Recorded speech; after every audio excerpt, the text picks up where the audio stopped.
There are moments in time that need to be celebrated, discussed, and ultimately memorialized. We stand on the precipice of one of these moments. What we have before us are the masters of nonsense, the legendary Roddy Piper, zombies, a group of pro wrestlers fighting zombies, and ultimately now the masters of nonsense talking about pro wrestlers fighting zombies. Gentlemen, we're here to finally, after 10 long years, talk about pro wrestlers versus zombies. This is something that I have not been able to contain myself, the joy, the excitement, the curiosity to unpack the cinematic masterpiece, which I think we could comfortably say is Roddy Piper's second best movie of all time. So now that we're going to dive into it, let's start there. What do you guys think? Would you say this could be truly classified as Piper's second best movie of all You know what time? I'd call this, Mike? I'd say you got yourself a fucking franchise. Well put. So why for you, Matt, do you see this as kind of a definitive hallmark of Roddy Piper? This movie was so bad that it made the fucking room look like a fucking coherent film. And Piper goes on a fucking rant at the end of the movie that was like, I felt like he was gonna pull a skull out and do a Shakespearean fucking monologue. And it's like nothing makes sense in this movie. Like literally no dialogue connects. No fucking the editing is awful, but the fucking soundtrack kicks ass. And I swear to God, it's like you if you took a shot every time they did a new fucking song, you'd be drunk 20 minutes into the film. All right. So now, Well, what do you here's say, Rob? yeah. So here's what I'm when I watch this movie. I mean, we've seen it several times over the years, but like to watch it 10 years later and like see it with adult eyes, pretty much. Adult us, we were adults fucking 10 years ago. You guys had fucking houses. I was the only asshole who wasn't married. Actually, Well, you got married that year, fucking 10 years ago. oh yeah, look at that. Um, but with it older and wiser eyes, Mhm. watching this movie, it is definitively his second best movie because over the past few weeks, we've been watching some of these other movies that Piper has been in, and they are equally as awful. But the difference with this movie was that it had other wrestlers in their wrestling gear or as their wrestling characters in the movie. And that's what sold me for this. They had not only were they in their wrestling gear, they wore their wrestling shirts and jackets because they all had guts. Like the franchise was in this. He had a fucking t-shirt on. Kurt Angle had his fucking like Henley on. Fucking Piper had his jacket on. That actually Mike and I noticed changes colors at the end of the movie at least 5 times. That it goes from a blue shirt to a white shirt to a blue shirt, and at the end it's a fucking like it's another fucking Henley. Do you think that there was like subliminal messages in there, like Well, codes for so colors? Oh, here's the thing. This is Mike's Yeah, I theory. yeah, I have a whole theory. I'll save it to the end because it's very much the last scene in the movie. So hold that and we'll get back to that. I think there's significance to her shirt changing colors, and I think it maps onto a larger theme. So basically what we have is a group of pro wrestlers fighting zombies. That's really what this kind of boils down to. It's kind of like this weird cast of characters that they kind of highlight. Matt, you mentioned the franchise Shane Douglas, a moderately popular wrestler for a period of time. You There have was the Roddy guy who Piper. was not Roddy Piper. Who's the other famous guy in it? The guy who Dennis Rodman's clone there. Oh, Matt Thomas Hardy's in Rodman. it. Kurt Angle's in a fucking 10-second scene with it. And instead of fucking like he breaks a guy's neck, even though he doesn't know he's a zombie. Then he starts ripping one guy's ankle off, and like the zombie bites him because it's like, hey asshole, like you go for the face. The beauty that I'll say of this is that they really for like true wrestling nerds like Rob and me, they like added all these like really unnecessary callbacks to like things that happen in wrestling that you have to be a real fucking nerd to be able to pick up on. Mike, Like do they you want to start to say it? Do you want to say it? The what? one thing that pisses you off that I love that it pisses you off. Oh yeah, no, I Oh, you're that gonna will get to that? we'll Okay. unpack that specifically, but all these random callbacks that it's really just what do they call them? Like, member berries. It's all it is. It's But all member berries. And but they it's like but it's done in a way that it's like almost too subtle that like if you're not paying attention, like even us, like Robin and me, who like really like, like almost study this type of shit, like we wouldn't even pick up on it. Like the fact that, Shane Douglas kills a guy in the ring, and it's really a callback to when he like accidentally broke the Pitbull, what was it, Pitbull number 2, his neck back in Yep. ECW. Like it's all these strange little Well, callbacks did that you not mention the fucking the movie opens with the famous line that the only way you can kill a man and get away with it is in the ring? Because that's I've heard that so many times that and then the best part well is who's in the movie, even though it's about demonic powers, who's in the movie, Mike, for two oh seconds? they have Kevin Sullivan, who's like world, like maybe not world renowned, but like within the wrestling, but he's known for cult, tonic, satanic type character, and his entire involvement is just like in the opening montage. Like, how do you not tap into that when you have basically Shane Douglas kills this wrestler, and the wrestler's brother then decides to summon zombies to like enact revenge With on this him, Irish but then like weirdo. also fuck. Right. But then also fuck over all these other random carny wrestlers who are like basically just trying to make a living. Like it's incredible that this is what we came to. But Rob, you were about to say something. Like what's on your mind about this? So there's a couple of really interesting things about this movie that I mean, we already know this makes no sense. And the way that the entire story plays out, none of these things connect. None of these things like have there's obviously no plan, no script, no anything. This is just like we have a bunch of Hmm. wrestlers, let's just have them act something out and throw some zombies in there. There's two particular things that I wanted to call out that I found very peculiar about this movie. One being how Matt Hardy's in the movie, and I can still not tell if he changes girlfriends in the movie. Yeah, that threw us off too because we're like, he's making out with a girl on the bus as they're going to the penitentiary because it's in a penitentiary, and then all of a sudden he's with his wife, Rebby Sky, Right. and it's like, But like what? but like they never said that was a change of character. There was Hmm. never like a mention of the fact that like maybe he's cheating on her or whatever. And then the same type of flip happens where it's Shane Douglas is the star of this movie until Piper shows up, and Hmm. Piper is now the star of the movie, and the rest of the movie is all about Piper. So Well, it does make it one of Piper's best because he is technically the star of the second half of the movie. Rob, can I ask you, as a fellow horror aficionado, and especially zombies, like I will give you credit, you liked zombies before it was cool. That's one of the things that I've always felt like, what did you think of the logic of when Roddy Piper's fighting zombies in a kitchen, right? Throws one guy into a refrigerator and he's like cool off, but it's not on, right? They're playing his, bagpipe music, and then he goes, "How do you like it?" And he bites the zombie.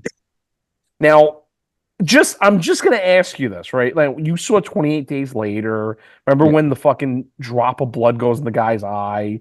Like, what? Like, did your brain melt at that moment of like how fucking stupid logic that was for fucking like zombie movies? Like that literally like is like taking a shit on the zombie like idea. So that was your callback to the fact that they were shitting on zombie movies, not the zombies giving somebody the 3D at like the beginning of the movie. Yeah, and That then the wasn't Irish concerning guy at could. all for you. Oh, that was bad when the fucking nurse chick all of a sudden does the 3D, and then the guy pulls out a fucking lamppost out of the ground, and I'm just like, wait, what? Like what? Just to fucking clothesline somebody? Well, this is what I'll say where I think it's actually an interesting commentary on the zombie genre, right? So when you think about zombie Oh, I can't movies, wait to right? hear this. Something happens and they become zombies, right? There's like a chemical outbreak, there's like a Mhm. sick animal, right? Something happens. And in this They movie, read a book like the Evil Dead. I yeah, mean, they're yeah. not really And in this zombies, but you know what I mean. right, in this movie, this guy like summons them. Like he summons like some type of spirit and it creates and it turns like one woman into a zombie and then they start biting and killing and now everyone's turning into zombies.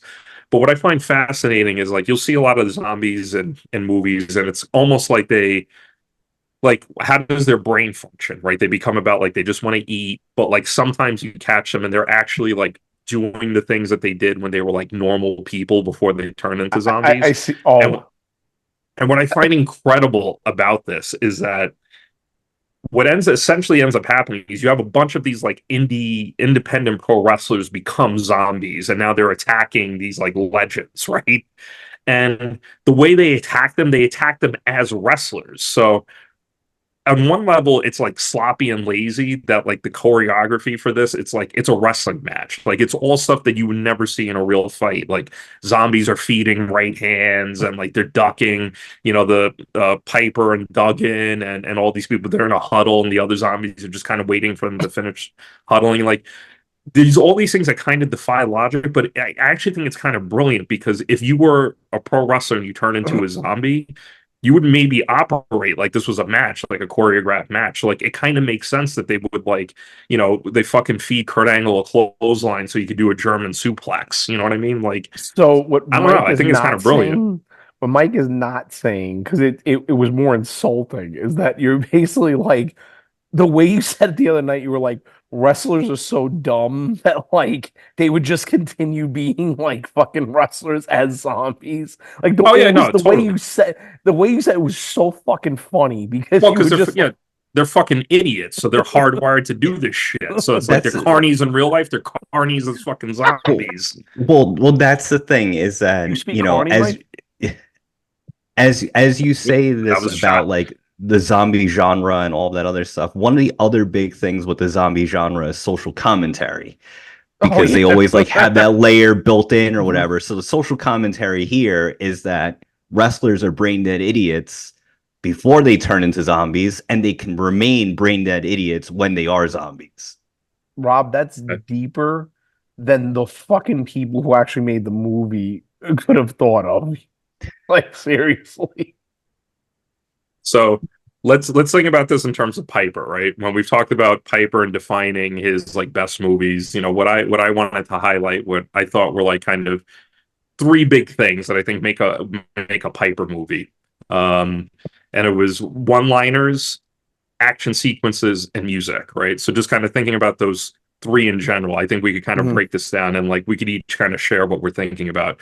But I will say this before we get into it. I almost felt like this movie shouldn't count for Piper in terms of considering it one of his best films because he played himself, but then he actually kind of more played like a caricature of himself. So I feel like that gives us enough like of a basis, like at least for me to like not disqualify this. So I do feel like he was playing himself, but it was like a weird amped up version of himself. Yeah, I mean, they all play like characters. I mean, well, it's the fucking franchise, and you said on a podcast with the franchise that they just like ad-libbed half the shit, and it's like, yeah, no shit.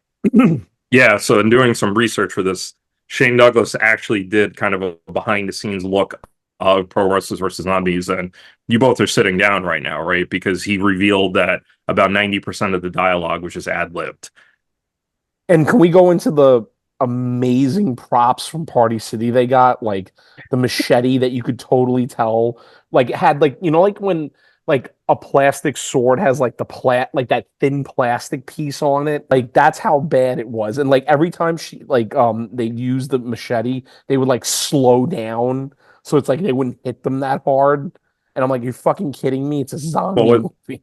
Well, they slowed it down because if they went any faster, you would have seen it wobble like with the plastic. So thinking about, okay, one-liners, action sequence music. Let's start with one-liners. So Rob, was there any particular line? I mean, obviously we would think about a Piper line, but it could be anything. Like anything stick out to you as kind of a memorable line? Zombie killing is hard, and it's the first time I ever had the pencil.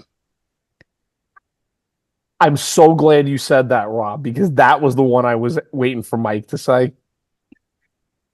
Oh, God, it was so that was so bad. That was so Well, and why like don't you the explain to significance of the it, non-wrestling audience? Because I had to be explained this, so why right? don't you guys The explain this? significance of the pencil, Rob. Like how would you frame it? That's, you're the booker, you're the one that's, writing the show. So it's, I guess some wrestlers would like to have creative freedom and creative control over their own characters.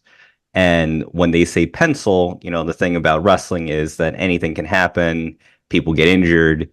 Whenever you're writing a script for a wrestling show, you got to do it in pencil because you never know what's going to happen. But if he's got his hand on the pencil, that means that he seals his own fate. So this was his opportunity to say that now he is in charge of his own fate or destination. And in this situation, he was able to take out some zombies. I guess you could say that's And a is it theme.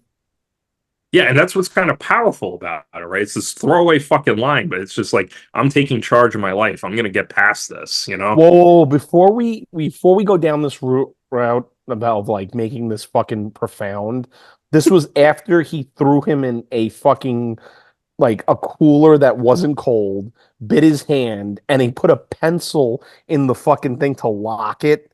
A pencil to lock a door. Okay, so before we go down this thing about like this theme is amazing, let's remember like what happened in this scene. And let's not forget that he did this to like sixth build Thomas Rodman, you know? Yeah, So exactly. So, we got the pencil line. Matt, what was something for you in oh terms of fuck one-liners? the one-liners, man. I mean, I think I like the one. I mean, I love when Shane Douglas talks to the guy and he goes, "You got yourself, a fucking franchise for one night." But I loved when he talks to his little nephew and he's like, like that's you call me the franchise. Now we made it better than it sounded because I thought he said, you call me the franchise, you little shit, and it's like he just said like, oh yeah, just call me the franchise. But I'm just trying to think. There's so many bad one-liners, but I think that my favorite is fucking Roddy Piper's epic monologue at the end of the movie. That just like I can't even remember. And also, they're in front of a fucking American flag at the end. Like that's the big standoff. Isn't he Canadian? Who knows what the hell he is? Yeah, but he's making that American money though. Oh, okay. I got mine is the girl, the like the fucking main girl passes by and he goes, "Oh, you speak Carney?" And she goes, "You speak English?" And all of a sudden, Roddy Piper goes, "That's a shot. That's a shot."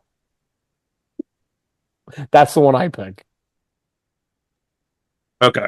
Um, so yeah, I think the amazing thing about this movie, having seen it 10 years ago, it's like I don't know what like our memories are getting shot. I totally like That's a shot. misremembered half.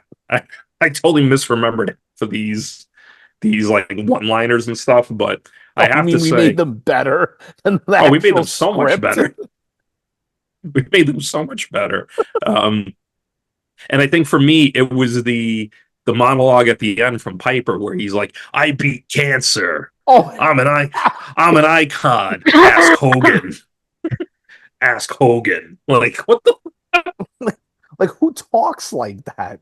like I get what he's saying, but also it's like you're a bunch of independent wrestlers. Like, how is this fucking weird Irish independent like zombie summoner? Like, how is he gonna ask Hulk Hogan anything? You know? It makes no sense. It's member berries for fucking basement dwelling wrestlers, like Which is actually really funny. So I just, while we were having this conversation, I looked up on IMDb. They have, this section on quotes from a movie. I wanted to see get the if, fuck out of here. I wanted to see what the community voted as being some of the best quotes from the movie. Oh wait, could you do this, Rob? Could you read some of them, and then Matt and I have to guess if we could know who said it? Yeah, let's Sure. do that. All right, go ahead. It says, it looks like we don't have any quotes for this title yet.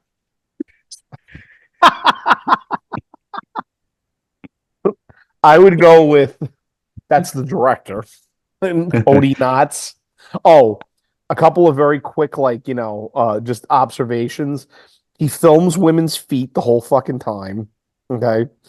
They basically, anytime they have money, me and Mike think that was the whole budget that they were, showing, like the few $100s they have. Oh, wait. About that few $100.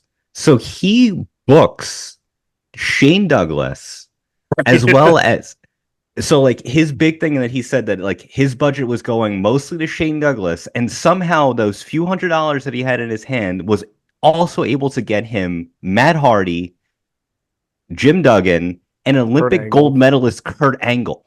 Yep. And don't forget the sixth billing there, Thomas Rodman. He even calls out Thomas Rodman of ECW fame.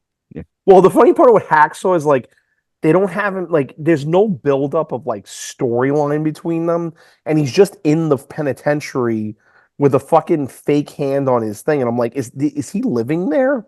And then all of a sudden, also his 2x4 was already bloody when they got there. So it makes no sense. And then, Mike, do we want to go with another great line from the movie? Actually, you know what?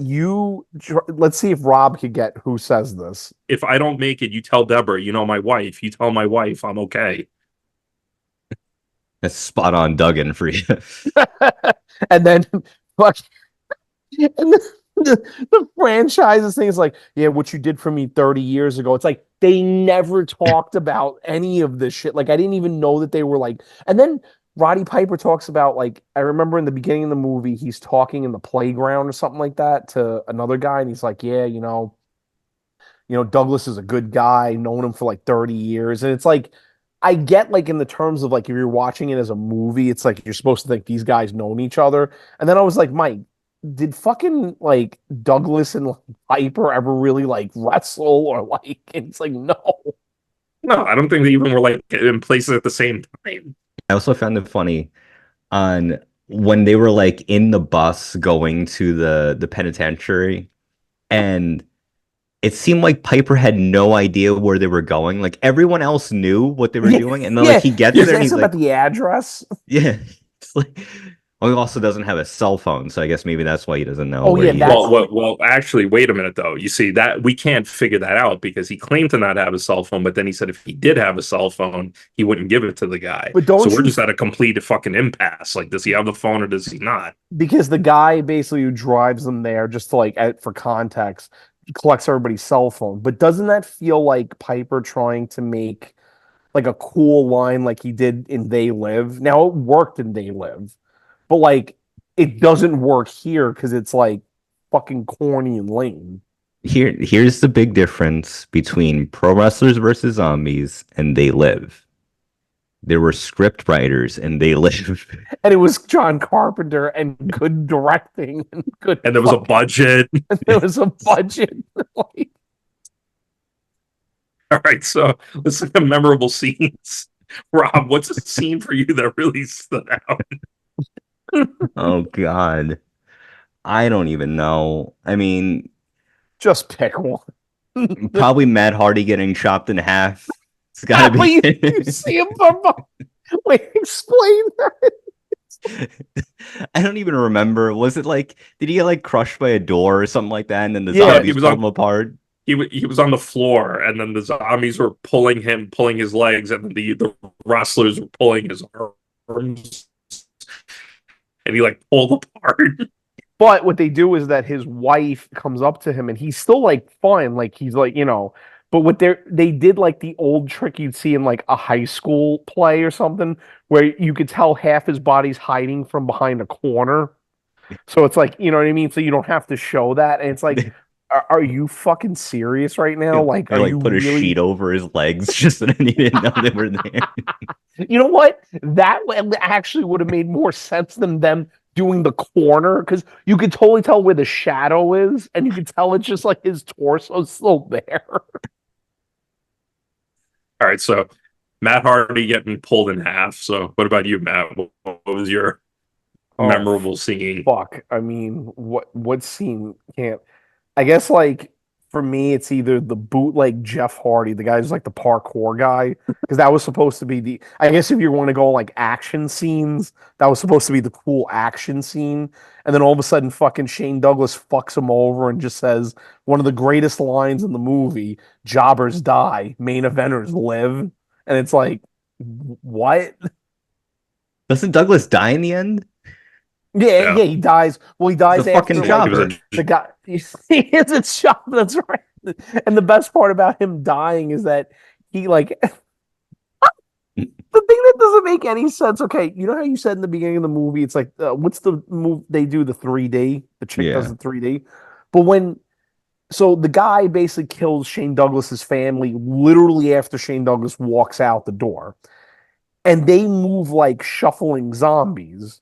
And I'm like, but everybody else in the movie fucking like runs and this and that. And then like they kill his little nephew and he like can't take it. He's like, oh no, not you, not you.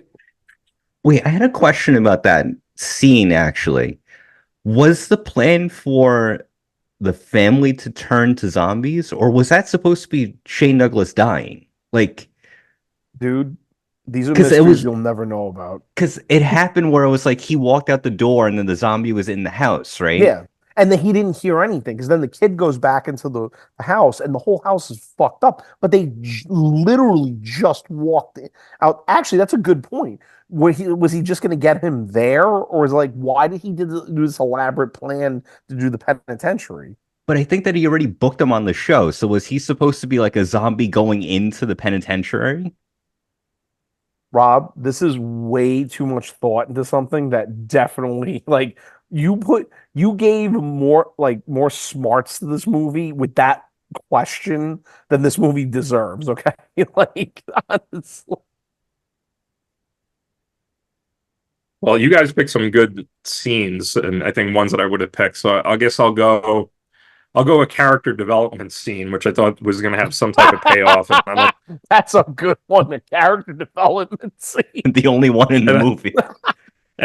And I think it was when they were in the pizza parlor, and Shane Douglas was fighting with the valet, and like they had this really weird interaction, and then the girl that Piper was trying to hook up with like got like a water thrown at her, and Piper's reaction and all this like, let's not be the bigger man, let's not have cooler heads prevail, let's just spit on the woman who threw the water, like because like that says a lot. No sense. Shane Douglas hits the girl that he's making out with off the seat.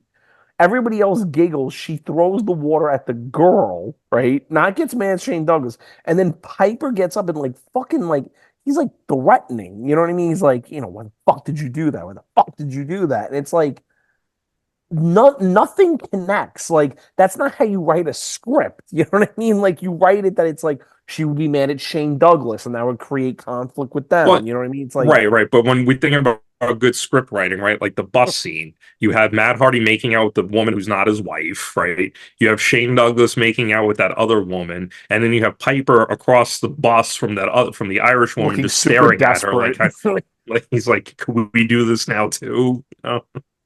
And oh, Mike, do you want to go on a rant about her because you really did not like her character at all the entire It time? was just she's just like bossing people around. She's like throwing all these shots at everybody, like, oh, you bunch of That's a roid shot. heads and stuff like that. Like, look, there was not a steroid consumed. Like, if anything, there were cheeseburgers consumed. Like, these guys are Well, not in their no. fucking prime. Rob, one of the things we learned about the credits, we learned the 5 places that they got food from. And it was the Olive Garden, the Pizza Palace, Chick-fil-A, and I forgot the other 2. Wait, they put them in the credits? Yeah, no, it's in the credits. Dead serious. The credits are longer than a Marvel movie. And we'll explain that a little Just later. because of food? And the other thing is, what I want our viewers to understand is that Mike is not insulting it because she was a woman. It's that she just had the worst dialogue. She had dialogue written by a guy who doesn't talk to women. Does that make sense? Like that's the type of dialogue she was saying. Yeah, and then like you don't even find out her name until like 3/4 of the movie. Oh my god! You find out her name? I have no idea what it is. Yeah, So we only know it because we have the closed captions on. We had the closed cap that some of the closed captions, this is how bad the movie is, would stop And like we were like, wait, they didn't say that yet. And then it would be like a minute later and the caption would come on. So what happened was that Piper's in front of the fucking flag, like where they make the last stand, and he goes, Sarah. And I go to Mike, I'm like, oh, is he like calling out his dead wife or something? And all of a sudden it's like, oh no, that's the chick. They never said her name the entire time. And then remember there was like that creepy guy that I said looked like Tom Jane from fucking Boogie Nights. Whatever happens to him? He gets killed. Okay, he Because gets you got killed. to remember, like Rob pointed out, the jobbers die. It's the main eventer who lives. It's just Piper. Didn't Kurt Angle He's the say only one who something main really evented. stupid too when he came into the fucking Oh, didn't he He say was there like, for I'm 30. from Pittsburgh, I know how to take out zombies or something like that? Oh probably? yeah, yeah. He said something about Pittsburghian or some shit like Yeah. that. It wasn't Like I even had no mean. fucking clue that they know how to take out zombies. I Was that like like to a like the oh, lighting was was that like a Night of the horrible. Living Okay, Dead reference, maybe? maybe Isn't that where that took place? I don't know. the first Should Night of the know. Living Dead. Yeah, Night. Look. Speaking of night, you could totally tell they had like how they film things in like the day and they try to make it look night. There was a lot of scenes like that where you could just see like light shining right on the characters. Like Sarah and Roddy Piper are like going through the forest and you could see them plainly. And I'm like, the zombies are gonna see them. And it's funny because then they do like a big cut where you see a giant city in the background. And I'm like, okay, that is definitely like, fucking green screened in. To confirm, Night of the Living Dead did take place in Evans City, Pennsylvania, which is 30 miles north of Pittsburgh. Okay. So maybe there is some credentials when it comes to Kurt Angle and just the zombie genre when it comes to this movie. I Rob, find it you're more making interesting that maybe Kurt Angle is like a zombie fan because we know that that's the true. dialogue was ad-libbed, so maybe that was his contribution. Another question on the credits and just in general about this movie. Do you think that, they obviously the wrestlers in this movie were kind of in their twilight years rather than being in their prime? Mhm. Do you think that this could have been a better movie if they paid in cocaine rather than in cheeseburgers? Yes. Okay. At least they would have moved a little faster. I would give them that. They probably would have spoken more coherently too. Then there's other things that like just from like if you watch movies, there's a character who he's like I thought he was like mentally handicapped or whatever. But Mike's like, no, no, no, no. His character's supposed to be a video gamer. And because he keeps going like reboot, reboot, or what did he say? No, he doesn't even say Well, the reboot. He first goes, no, so he's like a big muscle head, and he's the one who picks one of them up in a military press and like rips them apart, and then he's like, "You died, fatality," and like he just keeps making these like random video game references. It's like Zombie Hunter 2000 or something like that. He says at some point, and then when he's getting killed, he's like, "Oh, I need to reboot, reboot." And I think he means respawn, but he's just going to keep saying reboot. and then we find out his name because randomly someone goes, "Oh, Mountain," and I'm like, "Oh, his name was the Mountain," and I'm like, can we like establish? Like, I didn't even see this fucking guy on the bus or anything like that. It's like, can we establish these characters? And even like the saddest part is that the bootleg Jeff Hardy guy, the parkour guy, it's like he was like the too cool, like like the too cool to live trope, which he's not cool, but it's like for this movie he is. I don't know his fucking name. I don't know who the fuck he is. I asked Mike like what wrestler he is. He didn't know. Like he knew the Dennis Rodman clone better than this fucking guy. He saw fucking Kevin Sullivan before he can recognize this guy who was in like half the movie. So one observation I'm actually making right now about the cast is that, as we're mentioning, we have no idea who people are, what their names are. The only people that we actually know are the established talent, Yes. the main eventers that some turn to jobbers because they end up dying. But it's all because it's their like real names. So like Jim Duggan, that's his real name. Matt Yep. Hardy is his real name. I think Shane Douglas is his real name. No? No, he's Troy Martin. That's That's a shame. But they just did not even think of naming other people in this movie. Yeah. Oh yeah. You don't. I don't even know if you know the fucking. Oh, you do know the name of the guy who dies. Oh my God! How do we not bring that up? The fucking. It look like it made Mike. Tell me it made It made Supernatural look like The Exorcist in like terms of like the ritual scene and shit when his like brother comes and goes, "You must kill the franchise for me. Kill him for your brother Billy." And then like he fades out, and I'm like, are you fucking kidding me? And then the fucking sound, the Foley artist, whoever did that, and like, Oh, when you like take it, it sounds like you took a hit off a bong. It's like yeah, it's like, now let's not forget the really uncomfortable scene where like they sacrifice the nurse, and, like he's like making out with her, but she has tape on her mouth. Remember that?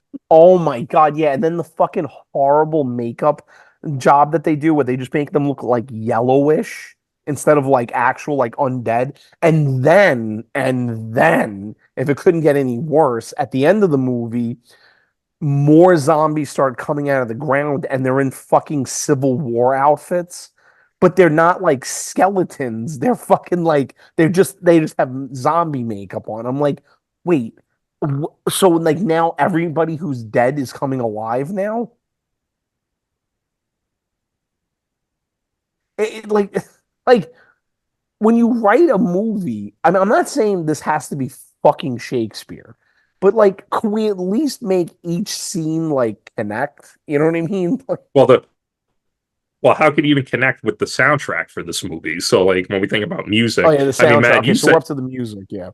Matt, you said this was like a 10 out of 10 for you in terms of the Because music. I it's mean, just like junky rock music that kind of made the shit tolerable. It's a band called Dead at Five, and so what I did was when we were watching the movie, I went on their website. That dude, it looks like a geosites thing, right? From like the early 2000s, and I put my fucking email on, and then I got it. And Mike's yeah, like, "Dude, you're gonna you're get on a watch fucking, you're gonna you're get on like a watch list. or I'm gonna get fucking spammed to like high hell."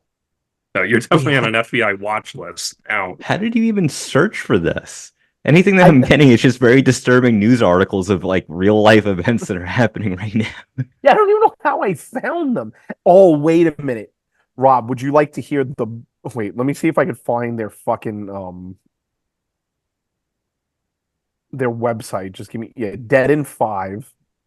So they're from the Bangle Zoogle account has expired. Wait a minute.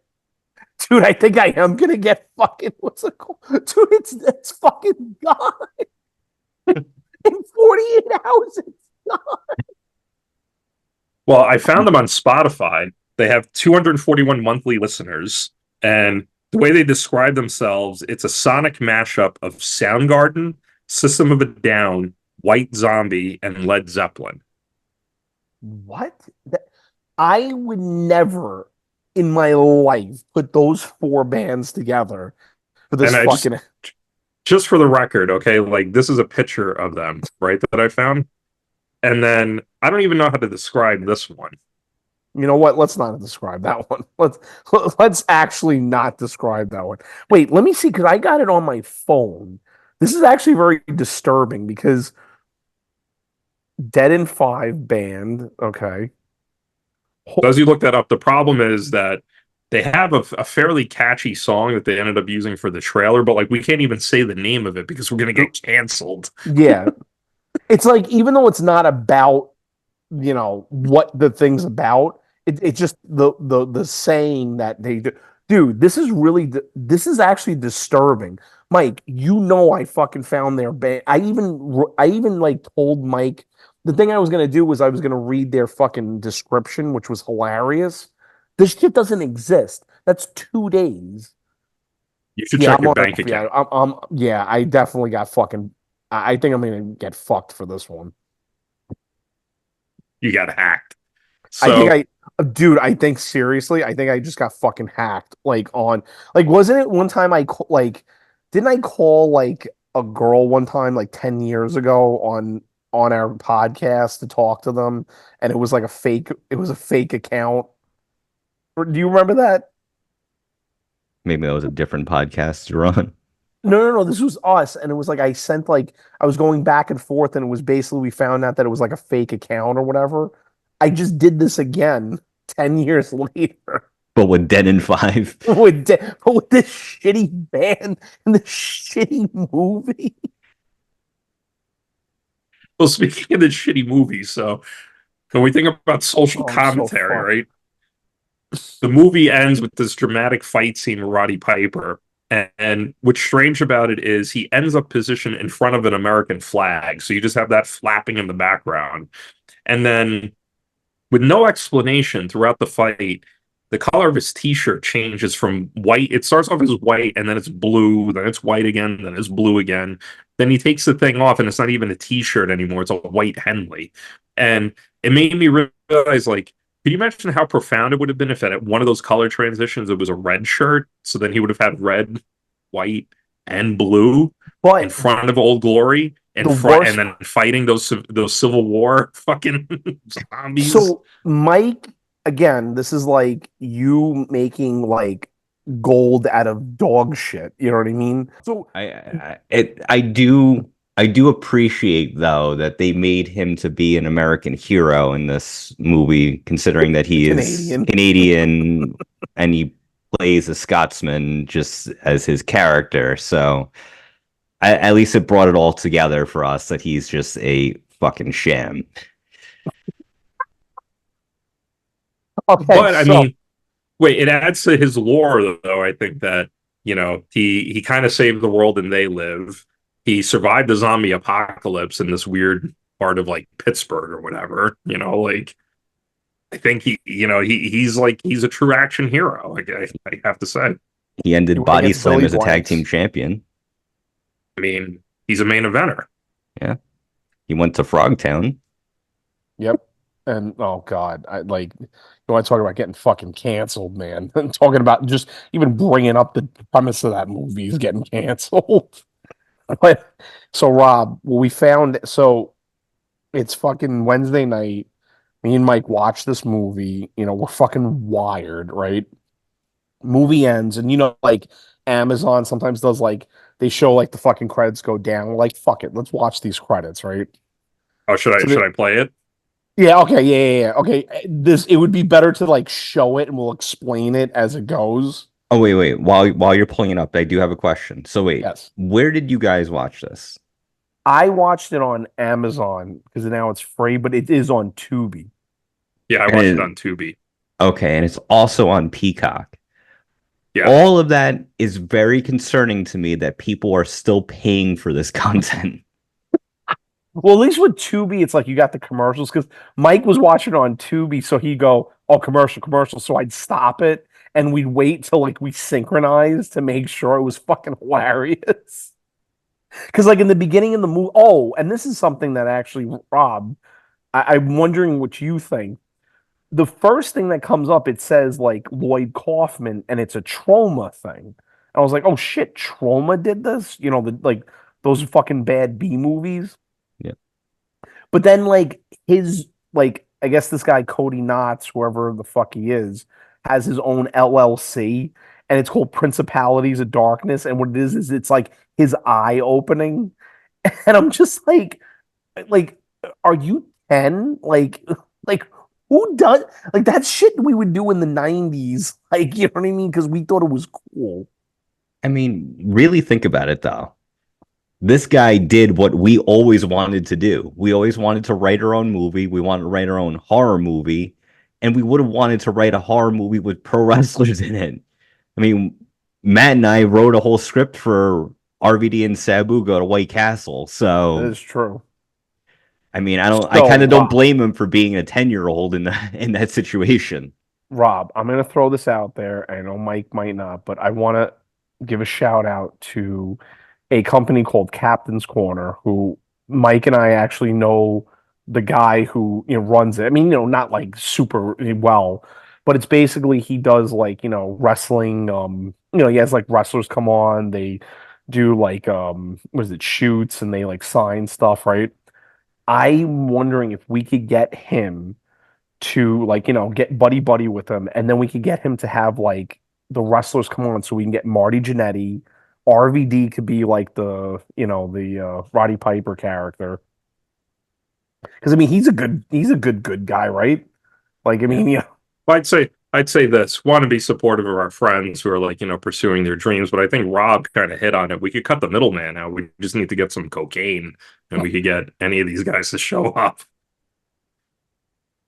And Mike, Or cheeseburgers. I mean, Or cheeseburger. Chick-fil-A. Or just just put the cocaine in the fucking Chick-fil-A. Right, what's going As on long as with we the don't do credits? it on Sundays because they're closed on Sundays. I want to know the credits. What's going on So with yeah, let's check out these credits because this is pretty incredible here. I mean, this is amazing. So yeah, so we get all the people in the movie.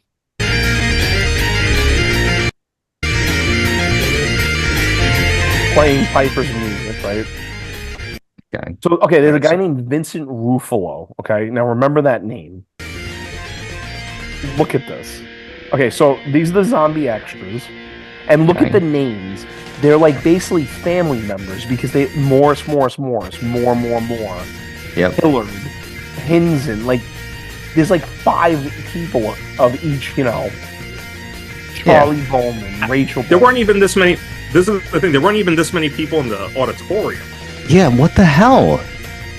Look how. Okay, so this is my theory, and I didn't look this up, so I can't prove this. I think this was a Kickstarter movie. So these are all the names of the Kickstarters. Like, in like the Marvel movies when they put like the people who like support or whatever, or they do that in video games. Dude, look how long this keeps going. This is fucking unnerving with the music. It just keeps going. Like, it's not stopping. And it's 3 rows of people.